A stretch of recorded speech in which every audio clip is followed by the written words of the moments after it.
اسی نے انسان کو ٹھیکرے کی طرح کھنکھناتی مٹی سے بنایا اور جنات کو آگ کے شعلے سے پیدا کیا، تو تم اپنے پروردگار کی کون کون سی نعمت کو جھٹلاؤ گے؟ وہی دونوں مشرقوں اور دونوں مغربوں کا مالک ہے، تو تم اپنے پروردگار کی کون کون سی نعمت کو جھٹلاؤ گے؟ اسی نے دو دریا رواں کیے جو آپس میں ملتے ہیں، مگر دونوں میں ایک آڑ ہے کہ اس سے تجاوز نہیں کر سکتے، تو تم اپنے پروردگار کی کون کون سی نعمت کو جھٹلاؤ گے؟ ان دونوں دریاؤں سے موتی اور مونگے نکلتے ہیں، تو تم اپنے پروردگار کی کون کون سی نعمت کو جھٹلاؤ گے؟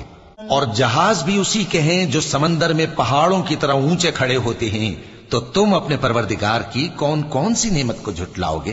جو مخلوق زمین پر ہے سب کو فنا ہونا ہے، اور تمہارے پروردگار ہی کی ذات جو صاحب جلال و کرم ہے باقی رہے گی، تو تم اپنے پروردگار کی کون کون سی نعمت کو جھٹلاؤ گے؟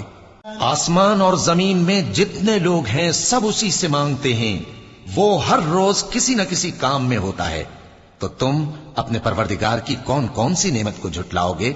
اے دونوں جماعتوں، ہم ان قریب تمہاری طرف متوجہ ہوتے ہیں، تو تم اپنے پروردگار کی کون کون سی نعمت کو جھٹلاؤ گے؟ اے گروہ جن و انس، اگر تمہیں قدرت ہو کہ آسمان اور زمین کے کناروں سے نکل جاؤ تو نکل جاؤ، اور زور کے سوا تو تم نکل سکنے ہی کہ نہیں، تو تم اپنے پروردگار کی کون کون سی نعمت کو جھٹلاؤ گے؟